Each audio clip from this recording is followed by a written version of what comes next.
Hi everybody, I'm Greg Fishel and welcome to a special weather update. I have finally vacated the premises here in Myrtle Beach. I got off a little later than I had hoped to, but at the advice of my buddy Mike Seidel, I bought a voluminous amount of non-perishables so that should the power be lost or there's no way to get to a restaurant or all the restaurants are closed or whatever, that I will still be able to survive by having food in the car, and I've got a cooler and all that sort of stuff. So I am as prepared as I can be.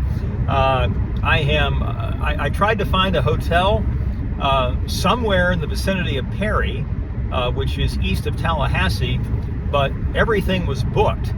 And so the closest I could get was west of Jacksonville, Florida. And so that's where I'll be tonight. And the ETA is 8:22. That's assuming no stops.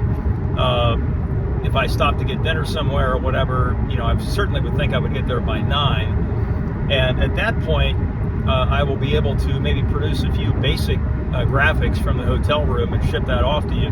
But what I'll do in the meantime is similar to what I did when I drove up to the mountains to see snow last winter and saw very little of it.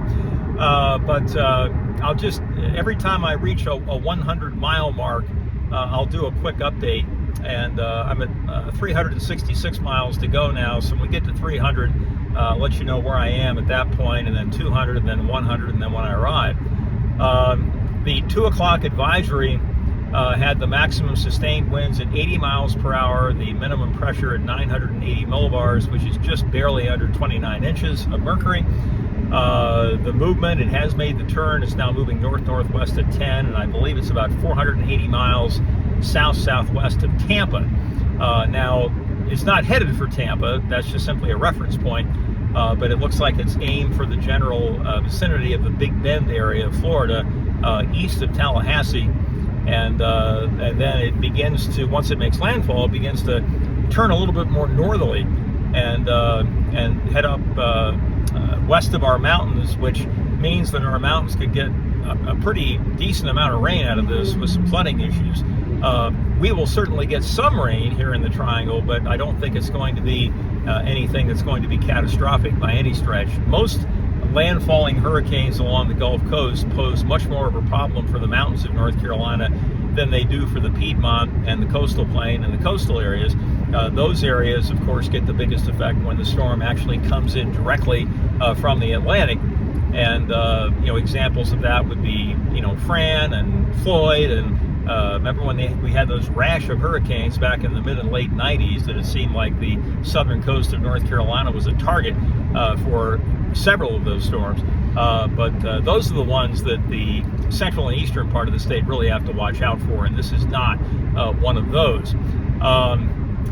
And then, as I mentioned yesterday, once we get rid of the rain on Friday, we may actually have a decent day on Saturday. A lot of times the day after a tropical system comes through, it actually is pretty nice with a fair amount of sunshine, and it can get pretty toasty in those situations as well.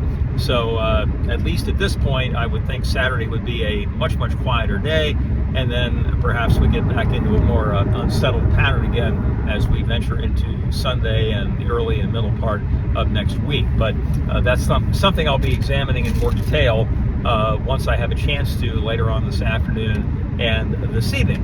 So whizzing along here at a pretty good clip, and ETA again is 8:22, assuming no stops. And I probably will stop, at least a couple of times, if nothing else, just to break up the monotony and give my lower back a rest. So that's it for now. Hope you have a wonderful rest of your Wednesday afternoon, and I'll have another update for you when we hit the 300-mile mark, and I'll let you know where I am at that point, if there's anything new about the storm, and we'll go from there. So you all take care, folks. We'll talk to you soon. See you later.